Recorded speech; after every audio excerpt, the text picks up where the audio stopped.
In today's episode, I'm going to be talking with Nikhil Bajaj. He is the owner of Marathon Law. Other than real estate law, he is also a realtor who has expanded his investment portfolio in Ontario and also New Brunswick. So stay tuned and watch the entire episode if you want to see how you can invest in Ontario and other provinces as well. Hi, everyone. Welcome to another episode of my podcast. And I have Nikhil Bajaj as a guest. Thank you so much for coming. Thank you for having me. Most welcome. So a lot of my community likes to talk about investments, primary residences, but also investments. And you are a real estate lawyer and a realtor. Correct. And an investor. So tell us about how you started your journey buying real estate. So I initially started off in litigation. I was a litigation lawyer for about 2.5 years. I made the transition from litigation to real estate in approximately, I want to say 2018, early 2018. Okay. I always loved real estate. I always heard stories about people investing in real estate. Starting off as a lawyer, I was making average income at that point. Yeah. So I said, okay, what do I start off with? So there was a company that was introduced to me. It was called Simple Investor. Shout out to Todd Slater. He used to actually be a realtor, and he gave me the opportunity to invest in this townhouse in Waterloo. And we ended up buying that townhouse for about $269,000, I want to say. This is back in early 2019. And we sold that actually last year in March for $550,000. Amazing. So that property was the first investment that I made. We actually ended up refinancing that property before we sold it and putting a deposit down on a condo in 2019 as well, which we closed on about pre-con. Pre-con about a month ago. So me and my business partner closed that about a month ago. So that one property allowed me to kind of diversify my portfolio, and then whatever cash flow we made off those properties, we just started growing and investing our money into real estate all around Canada, specifically the East Coast, in New Brunswick, which is why I got my license out there. Nice. Yeah, so it's a long story, but it's been a good journey so far. That's amazing. Yeah. So would you still recommend people buy pre-construction? I would say that it depends on the project, obviously. There's a lot of good pre-construction projects out there right now. Yeah. Obviously, you have to be careful. You have to do research on the builder. You also have to look out for additional provisions in your agreement of purchase and sale. You don't want to end up in a situation where you're paying fees that you didn't anticipate. Yeah. So I wouldn't say it's a bad time. I wouldn't say it's a great time. I just think it depends what project you're looking to invest in.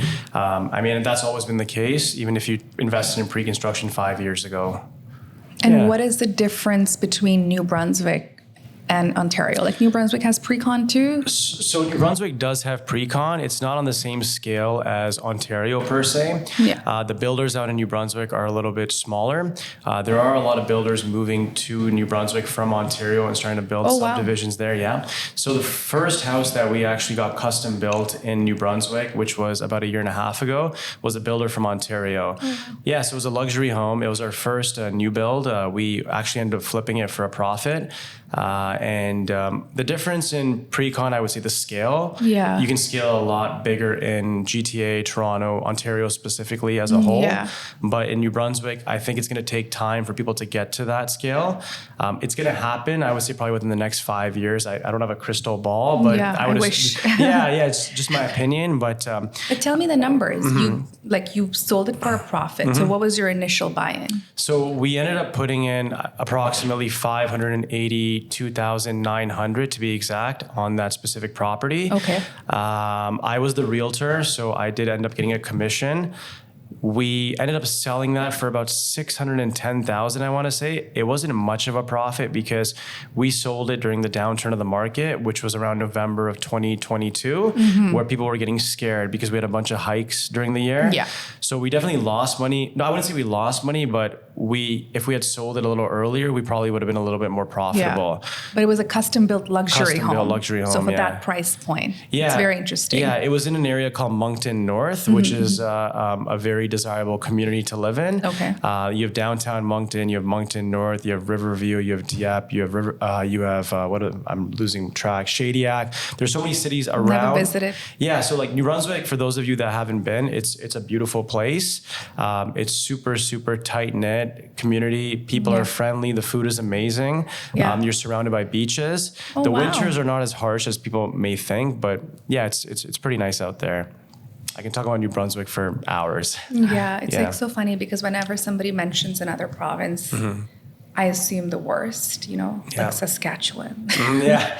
I mean, New Brunswick, Halifax, they're not as bad winter-wise, right? Yeah, I've never been to Halifax, Me and neither. it's not that far from New Brunswick, but Moncton, for the most part, they have pretty good services in terms of snow removal. Okay. So you're never going to encounter that situation where you're going to have bad roads. Yeah. I would say that we have some pretty terrible roads when it comes to our snow removal services in certain parts of Ontario.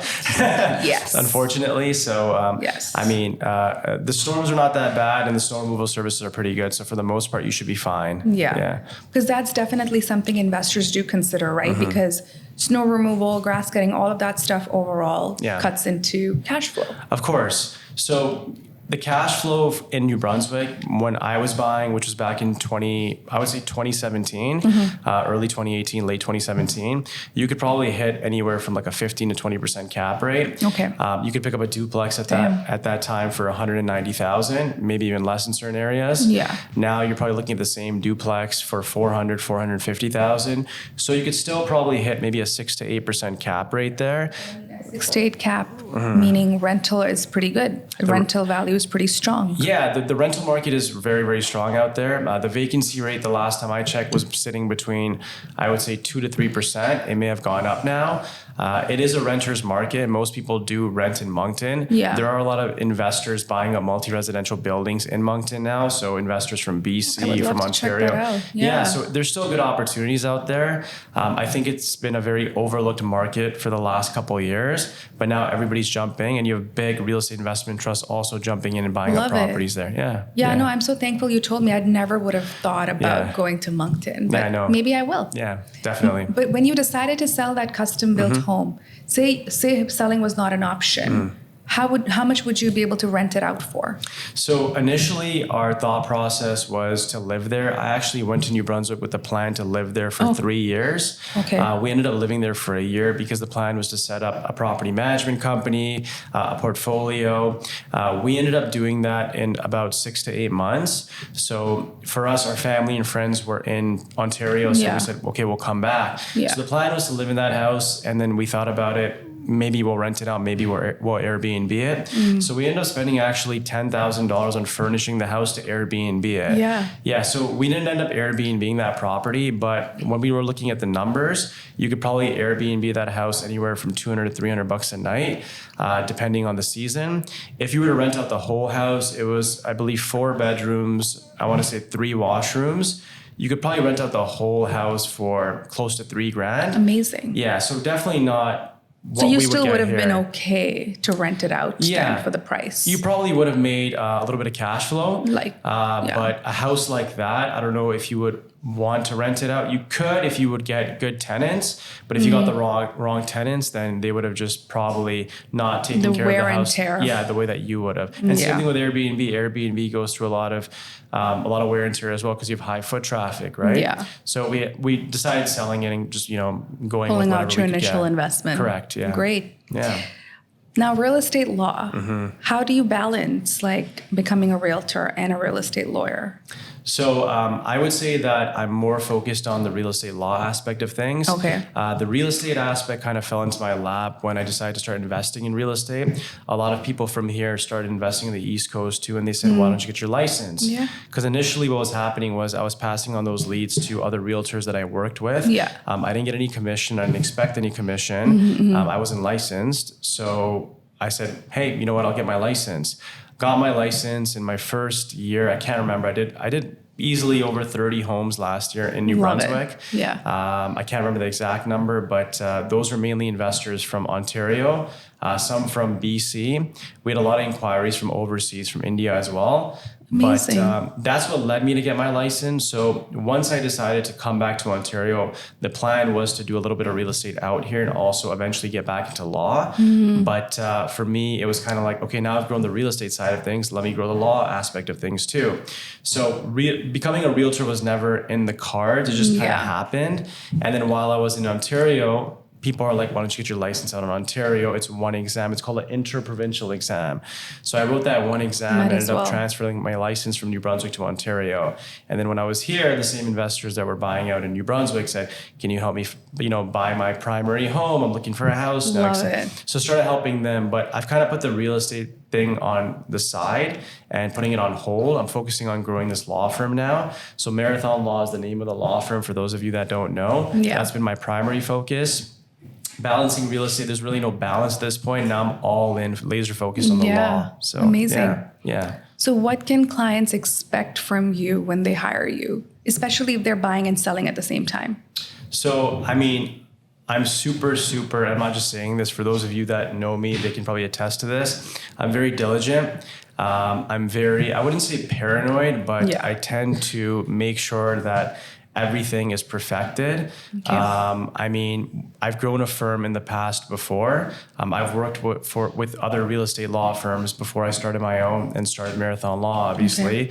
So any file that I get, I look at from top to bottom. I make sure all my, I can't remember the saying, all my T's are crossed or whatever, I's are dotted. So I tend to make sure that the client is aware of what to expect throughout the process, because there's so many moving parts when it comes to a real estate transaction, especially when you're selling and buying or selling to buy.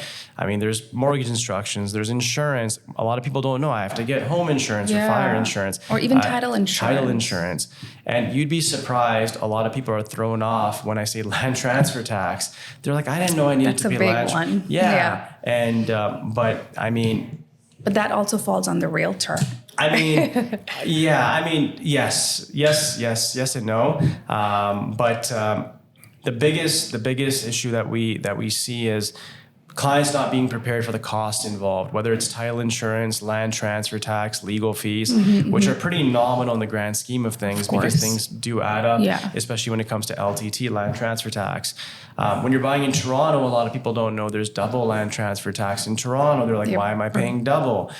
Or that I'm only entitled to the rebate if I'm going to occupy the home as my primary residence. I didn't know that. So I like to educate people from the beginning. That's what they would expect from me. This is what I need from you. This is what I need you to be aware of. Just so on the day before closing, they're not financially prepared or mentally prepared. So, some people leave the country right before they're closing. So it's like, how are we supposed to sign you? We didn't always have DocuSign. COVID is what led to that, because Law Society didn't really allow for electronic signatures before. That's true, because you had to verify the identity of your clients in person. So to summarize the answer to your question, I would say what they would expect from me is to be prepared to close. I kind of hold everybody's hand throughout the process, even if it's a savvy investor, because that's just the way that I operate. I treat every client the same, and I ensure that they're protected at the end of the day, right? I want them to be aware of what they're buying, making sure title is clean when they buy, making sure they have title insurance. Even people that buy without a mortgage, I tell them you should still get title insurance, because there's a lot of fraud these days. Absolutely. So now, for the people that are not very aware of, title insurance, can you elaborate on the title being clean? Because, liens, encumbrances, can you elaborate on that? So when you get a transaction or get an agreement of purchase and sale, you obviously have the title search date, right? And title search date is a date that you have until to check title to make sure it's clean from any liens or mortgages or notice of security interest. And normally anything that goes to the root of title can actually be rectified even after the title search date. So if there's a mortgage on the property, and let's say, God forbid, a realtor sends me the agreement of purchase and sale and we've missed the title search date. So I send out the letter of requisitions. That's basically a letter saying, I need you to do this on title. I need you to remove these liens. Even if I miss the title search date, the duty of the seller is to provide clean title for anything that goes to the root of title. So that includes mortgages, even if you miss that date. But there's certain things that they may not address. Let's say there's a zoning issue. Let's say that there's an outstanding work order, right? If you don't meet the title search date and address those issues that don't go to the title, then they can say, no, we're not going to address that. we're not going to deal with that. Got it. Yeah, so it's really important. It's a crucial date. And despite the fact you can still address mortgages after the title search date, it's still important to meet that date just so there's no other pending issues. So the parcel page is what we pull, which is title to the property. Yeah. We make sure there's no charges, which is a mortgage. We make sure there's no liens, like a notice of security interest, a tax lien. Yeah. A notice that someone may have put on because they're in the middle of divorce proceedings. We make sure everything's removed so when they buy it, they're getting clean title. Yeah. Mind you, some rental items in the agreement of purchase and sale are registered against the property. Yeah. But if you're assuming those rental items and there's a notice on the property that says that this pertains to what you're renting, Yeah, you take it then, over. then you would take it over. Got it. So Now, if there is a lien on the property, say there was, a contracting company that did some work, say they finished the basement, and there's a lien on the property because proper payments were not made from the seller to this contracting company, it's a seller's responsibility to clear that, right?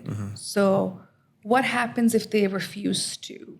Can the buyer say, we're not going to close on it until it's cleared? So if I'm representing the buyer and let's say the seller says, we're not removing this construction lien off the property, Yeah. the buyer can say, I'm not moving forward with this because that's not clean title. Got the it. seller has a duty to always provide clean title, which is the lawyer's responsibility. So if the lawyer's examining title and sending the letter of requisitions before the title search date, that's something that's going to be addressed in that letter saying this needs to be removed. Yeah. If they respond to my requisitions, which is a response to requisitions, and say we're not removing this, well, we're not closing. It's simple. We're not going to inherit a lien. Yeah. So inheriting a lien would be that your buyers could potentially be in charge to pay off this construction lien. If then. they buy the property and let's say the lawyer doesn't catch that lien Yeah. and you close on it, right? That lien's still in the property. That person that put the lien on still has a claim against the property. Doesn't matter who the owner is. And now, yeah, exactly. And now the buyer has assumed it. Ouch. I mean, it's not that they're personally responsible, but getting rid of that lien off their property, they would have to pay it off. I mean, they could sue the seller, technically. That's going to cost time, So money, much time. resources. So it's really important to get that removed. Title insurance, I mean, protects you in most cases against situations where, let's say, I buy the property as the buyer and then a lien gets registered after I buy it, but Yeah. it has to do with a lien from the person who used to own it beforehand.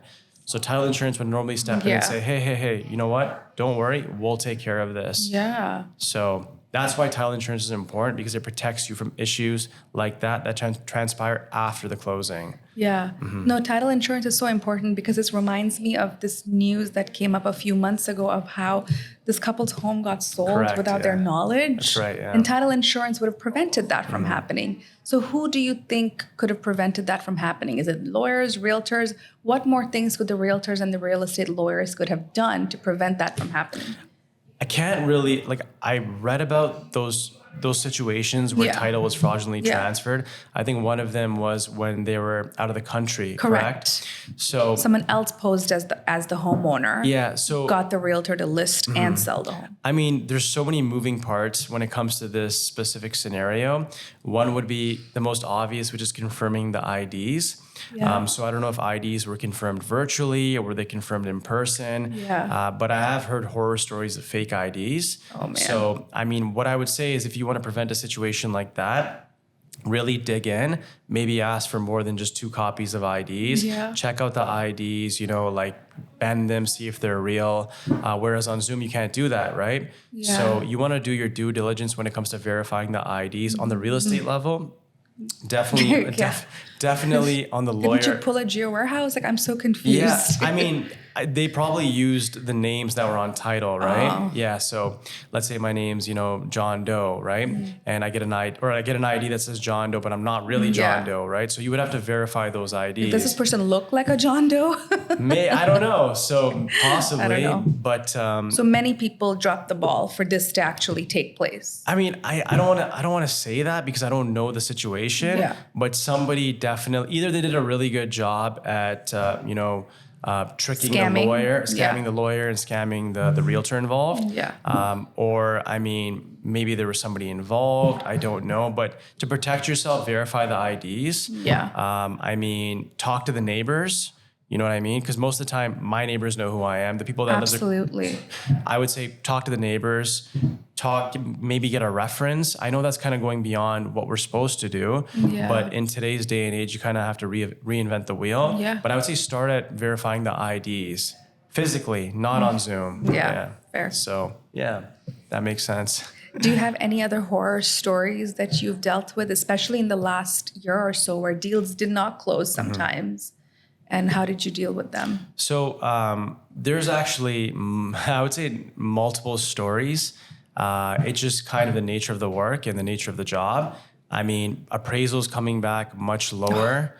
So we've seen that happen multiple times. And I would say the way that the realtors should protect themselves is either get a condition upon appraisal or give yourself enough time for financing where you're going to be able to get that appraisal done just so your client has solace that they'll have enough money to close that deal. So I've heard stories of appraisals coming back $200,000 less, which I haven't personally seen it, but I've talked to other lawyers that have experienced it. I'm seeing a lot of people not being able to pay their mortgages, which seems to be the hot topic of discussion right now. And it's unfortunate because a lot of people did get interest rates at a much lower amount within the last 2 years, but on variable. So a lot of people asking us what they can do. We're seeing people trying to find ways to refinance, consolidate their debt, take privates. So it seems to be a very, very volatile market. Correct. But things are still moving. We're still seeing deals come throughout the door.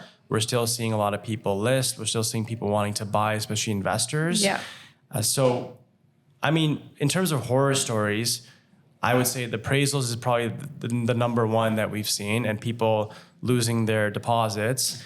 And it's obviously people that locked in pre-con a couple of years ago, whereas they're going to buy this pre-construction that they bought 3-4 years ago. And same thing, their appraisal is coming back way lower. So builder says, we're going to keep your deposit, unfortunately. And we reserve the right to sue you if we take a loss on this property. So you're seeing that a lot, unfortunately. Yeah, it's very sad. I mean, I was in a situation where I bought a pre-con townhouse for $829 and TD appraised it at $789. Okay. So I'm very lucky in the sense that it was, maybe just like a 40,000 difference, but I know people that had much bigger differences. Losing my deposit was not an option. I was in 100K, right? But I know some people that walked away. So now when people walk away from deals and they're losing their deposit, what can you do? Like, can you protect them when the builder sues them? Like, what is their recourse if the builder says, we're keeping your deposit and we're going to sue you? What can they do? So normally the way that it works is if somebody walks away from, let's say, a pre-construction, getting back your deposit is probably zero chance. It's probably not going to happen only because you signed an agreement that stipulates you're going to close on this transaction. So what you can do is you can walk away, lose your deposit, but you also risk yourself in getting sued. So the builder can actually sue you, but the builder has to show some kind of loss. So let's say, hypothetically, if my math is correct, you buy a property for $600,000, right? And you give a $60,000 deposit at the end of the day. So $540 is what you owe to the builder, right? Let's say that you can't close on it, so you walk away from your deposit at the end of the day. So the builder ends up selling it for $400,000. They take a loss because the market's just tanked. So now the builder's lost money. So they can actually sue you for that difference. For that $140,000 that you owed them. For the difference, So, but they have to also mitigate their damages. If they just, sit on it for the next year, 2 years, 3 years, a court might say, hey, you sat on this, you could have mitigated your damages. So, you know what? We're going to kind of dismiss this case. And this is a hypothetical situation. So there is a chance. I mean, most builders are smarter than that. They'll sell it. And if they sell it for a loss, they have the right to sue you. Will they? It's up to them because litigation costs money. And some builders are, they think about it. They say, am I going to spend hundreds of thousands of dollars suing this individual? Because builders don't use small-time lawyers. They're using those Bay Street lawyers, which charge by the hour. So it's really a cost-benefit analysis for them as to whether they're going to commence legal action. But what can clients do to protect themselves? I mean, see if you can assign it before your closing date's coming up. If you know you can't close on it, find someone who you can assign it to. And I know it's difficult in today's day and age. Yeah, it is. Or even, try to see if you can add someone to title. Yeah, some people had to take second mortgages on other assets to be able to close on it. Yeah, or taking a line of credit or something. So I would over leveraging in a sense, right? I mean, I would never recommend you over leverage yourself. If it's going to stretch you out, then you got to weigh other options. Yeah. But I would say, if you're going to risk yourself in getting sued, try to see if you can add a friend, add a family member. Let's say you bought it for 150, 200,000 below what it's worth now. The market's gone up, hypothetically. If you add somebody who wasn't with you at the time you bought it, they've automatically gained equity in that property. So true. So that's a good way of presenting it to people who have money to close on these properties or partners that you trust to bring on for these properties. I mean, every investment that I've made hasn't been on my own. A lot of investments that I've made have been with partners. So obviously you want to do it with someone you can trust, but you'll go further collectively than you will by yourself. Absolutely. Yeah. I agree with that. I didn't agree with that always, but I believe that partnering up, joint ventures are a great idea. Yeah. But with pre-cons, when you don't get that right appraisal, is it even worth convincing somebody to partner with you? It's easy to get people to partner with you when you know for a fact that this is going to appreciate. Correct, yeah. So pre-cons are iffy for me. Yeah, it's a very sensitive subject because a lot of people rely on pre-construction, realtors specifically, for their livelihood. So I understand that that's something that they've focused on for so many years. And there's a lot of realtors that are very good at it. And there's a lot of realtors that are just getting into pre-construction, but they're in a market right now where it's not as easy as it used to be to sell pre-con. But you always want to make sure you're protecting your client because you don't want to put them into something that you don't believe in yourself. Correct. Right? So, yeah, but how do you feel about, $100,000 is available to you right now, and you have the option to buy a pre-con that will probably be ready 3 years from now, or you could buy an asset in Niagara Falls right now, and you can rent it at a cash flow. What would you choose? So if it's going to require the same amount of money, I would probably move more towards the Niagara Falls property. But if somebody wants to bank on the appreciation, where like I'm going to put money into this pre-con, I can structure out my down payment over, let's say, a year, 2 years, whatever it is. It really just depends on your financial situation. If you can dump all your eggs in one basket, I would probably go with the Niagara property because that's instant cash flow for me. Right away. And it's building equity. Whereas if I buy a pre-con, there's a couple of risks involved. One is it going to actually appreciate to the value that you don't know what's going to happen 3 years from now. Exactly. There's also a lot of costs involved in pre-construction, right? Your HST. Development charges, right? I hate that word. Development charges. the unforeseen, what's going to happen in the future with the market, right? So it just depends on your situation. If you can fork over all your money right now and it's not going to over leverage you, I would go with this scenario and investing in Niagara. Yeah. Because for 3 years, your money is not earning anything. Exactly. You're just banking on appreciation, and that might or might not happen. Exactly. Yeah. I clearly people can tell that I'm against pre-con. I repeatedly say the same thing. So no pre-con for me. Okay. But why don't you? Yeah. No, pre-cons are great when you know that it's going to be ready in 6 months from now. Like I wouldn't mind buying a pre-con on assignment, but to lock up my money for 3 years, 5 years now, because now a lot of projects that are coming out are not going to be ready until 2027, 2028. And a lot of the builders are pricing it at what they think the value will be at that time. And I just find that so bizarre. Well, for those of you that don't know, pre-construction, the way that it used to work, to the best of my recollection, unless I dreamt about this, was it used to be actually cheaper than resale at one point. Exactly. Yeah. When I bought pre-con in 2018, it was same as resale value, maybe slightly lower. Yeah. So, I mean, the first deposit that I ever put down, I didn't go through with this property. It was Parkside Village in Mississauga. I think it was 2015 or 2016. It was a $5,000 deposit. And I think it was $300,000 The unit was probably 750 plus square feet with parking locker Wow. for 300,000. Yeah. So at that time, my wife and I were like, do we go through with this or do we wait for a house? So people got in our head and they're like, no, like just wait. So we ended up giving our deposit back and walking away from that deal. I don't know how much it would be worth today. I would have to do the math, but we would have made money on it. And Probably around 650 to 700. possibly, yeah. And the thing is, at that time, a condo in Mississauga would probably cost you on the resale side maybe the same amount, Yeah, maybe less. $315. Yeah. So there wasn't a huge difference, whereas now it's like, it's a massive difference if I buy resale today or pre-con. Yeah. There's a lot of developments in Markham, like Union City and something else. 1 + 1 is 900,000. Yeah, it's a lot. What? I don't get it. Yeah. Am I dreaming? Like, no, Yeah. but that's the price Yeah. for a 750 square feet, 1 + 1. Yeah. Ridiculous. Do I think people will stop buying pre-con? No. No, because people also like the fact that there's very minimal maintenance when it comes to, especially like a pre-construction condo. I don't have to cut grass. Of course. I don't have to worry about snow removal. I mean, people can use the amenities in the building. It's probably easier to rent than, I would assume, a single family home.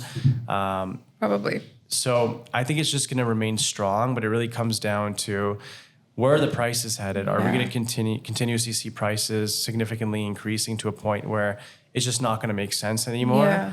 Or are we going to have a massive correction? I mean, we're seeing a correction to a certain extent. Yeah. But are we going to see like a huge dip in prices, a crash, as some will call it, right? We're in the middle of a crash, I feel, for the last 6 months. Yeah.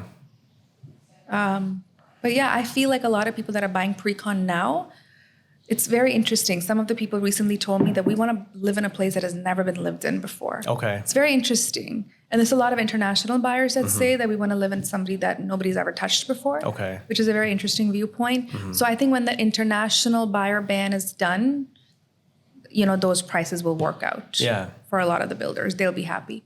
Yeah, I can see that. Yeah. But yeah. Damn. Okay. So yeah, no, a lot of people in today's day and age feel discouraged about investing in real estate, specifically in Ontario, because they feel like they're priced out of the market. And if we look at historical trends, yes, prices were much cheaper beforehand. I mean, when I was growing up, I don't know what the average cost of a house was, maybe 250,000 for a detached home, 3,000 square feet. I don't know. So today we're looking at what, 1.3 plus. So I wouldn't say people should be discouraged, nor should you feel discouraged. It's still possible to invest in real estate, whether you're doing it in Ontario, whether you're doing it in New Brunswick, Alberta, the US. It doesn't matter. Even if your focus is to buy in Ontario, you can do it. Whether you're doing it yourself, whether you're doing it with a partner, whether you're doing it with your parents, JV partners, as you had mentioned before. JVs, yeah. So if you want to get your foot in through the door, just be smart about it. If you're going to partner up with people, be smart about it. So absolutely. Like that's the message that I keep reiterating because a lot of people that are renting, young people, millennials, even Gen Z now, a lot of people that are renting are like, we're going to have to save for 25 years in order to buy a house right now. And then my messaging is, why don't you continue renting if you love it? Why don't you pool your resources and buy something a little outside of Toronto, right? Because I'm a big proponent of getting your foot in the door. The first property you buy doesn't have to be your first-time home. You can become a first-time investor. Correct, yeah. Buy outside of Toronto. Use that equity to maybe buy your primary residence. Correct, yeah. Because if you're not getting your foot in the door, you're not growing, right? You buy something that's 300, 400,000 outside of Toronto. A couple years from now, you will be so happy because your investment has grown now. Exactly, yeah. So it's better to make a move rather than sit on the sidelines and watch and compare. A lot of people are like, I'm going to wait for the market to crash. Excuse me, like, what does that even mean? So I wouldn't call myself a real estate expert in any sense. I'm pretty sure Harpreet, who's behind the camera, is probably a genius when it comes to real estate. He's been in the industry for so long. I've known him since university. He's had his license, I think, since then. So my opinion on real estate in general and where we are today is that no matter what you buy today, you're going to make money in the long run. Absolutely. Right? Obviously, you don't want to put yourself in a position where it's going to be a financial burden. I mean, I hear stories where some guys like, I'm paying $5,000 out of my pocket every month, even after my rent. Well, that's a problem, right? That's excessive. That seems like a personal problem. Yeah. So, I mean, if you can buy something and hold on to it, whether you cash flow, if you're negative cash flow, just make sure it doesn't, negatively impact your finances. But if you can financially withstand the property that you're buying or multiple properties that you're buying, in the long run, you're going to make money. Absolutely. Because that's history. History shows that, right? So back to what I was saying, where it's not too late to buy, and you were saying, people have to save up for years. Again, you can get in right now. You can wait 2-3 years, whatever it is. You can wait till a crash. But what happens during crashes is all the big dogs come in and buy everything up. Yeah. And they're willing to overpay. Yeah. They're willing to overpay because at the end of the day, they have the money. Absolutely. So you want to get in during that window where those guys don't get in and prices are going down and you have a little bit of an advantage. Absolutely. So, and for investors that want to grow their portfolio, what kind of advice can you give about, people buying properties under their own name, or should they be incorporated? Can you shed some light on that? Yeah, so it really depends on how many properties you have, how much cash flow you have. So if you're buying a property under a corporation, 9 times out of 10 people are getting mortgages. Mm-hmm. So if you're getting a mortgage, it's not that you're going to shield yourself away from liability from the lender. You can't do that because you're a guarantor. Yeah. But if you buy a property under a corporation and God forbid something happens in that property, somebody slips and falls. I mean, you have insurance to protect you. Yeah. But let's say they try to sue you personally. Technically, you are protected because the corporation is its own separate entity. Could they sue you personally? They could sue you personally, but the owner of that property is the corporation, so they're going to have to sue the corporation first. Interesting. So you're protected from a liability point of view, not 100%, because they can always say, hey, listen, I was dealing with you as a landlord. You're the one who came in and, you were supposed to clean the floor or fix the roof or fix the deck. So I'm going to sue you personally. So people can sue for anything. People can, whether it has merit or not, that's really up to a court to decide. But you protected yourself in a way from liability. The other thing is tax purposes. I'm not a tax specialist. I'm not a tax lawyer, but having a corporation where you're making money on investments, you're paying less tax essentially. So there's tax advantages too, right? And obviously, adding shareholders, passing it on to your kids becomes a lot easier and a lot more clear cut. Whereas if you have multiple partners or you own it personally, there might be other matters that need to be taken into account, right? Getting a will made, for example. So corporations do help. But I think that once you get to that level where you have multiple properties, a corporation makes more sense. Yeah. Whereas if you're buying your first property, I think at that point it really doesn't matter because you can always refinance and transfer it to a corporation anyways. Yeah. Mind you, there's probably tax implications. Because I was thinking land transfer tax if you transfer from your personal name to your incorporation, right? Yeah. So there's land transfer tax implications, but also there may be tax implications. Interesting. Capital gains implications as well. Of course, because it would be considered like a new owner is taking over. So the primary owner has to pay. Very interesting. So if somebody has a goal to increase their portfolio by 5 properties, would you recommend they make an incorporation? I would say if you have 5 properties and you're cash flowing on them, I'd probably advise in getting a corporation set up and putting all your properties into that corporation. Got it. 100%, yeah.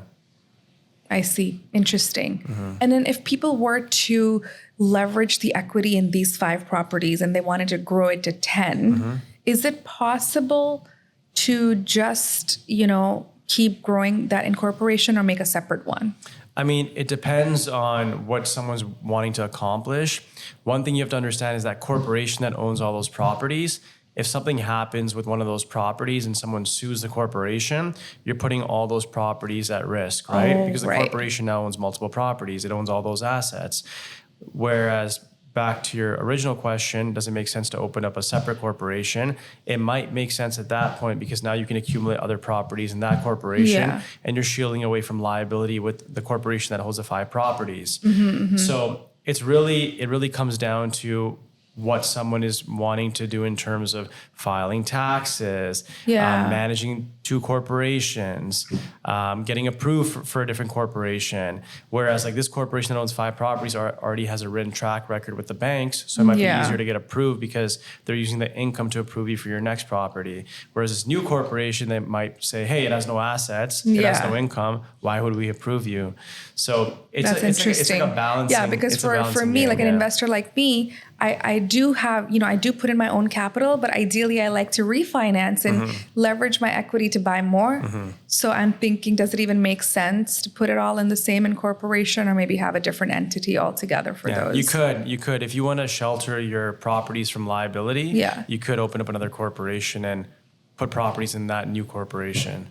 Great idea. It's never black and white when it comes to law, when it comes to incorporating and liability. But you can definitely minimize your liability if you take the right steps. Awesome. Yeah.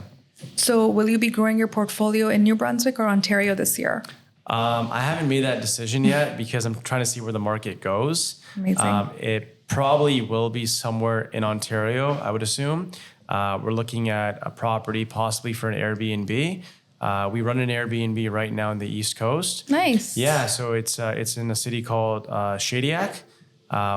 Grand Bourgeois is the exact name of the city, but Shadiac essentially.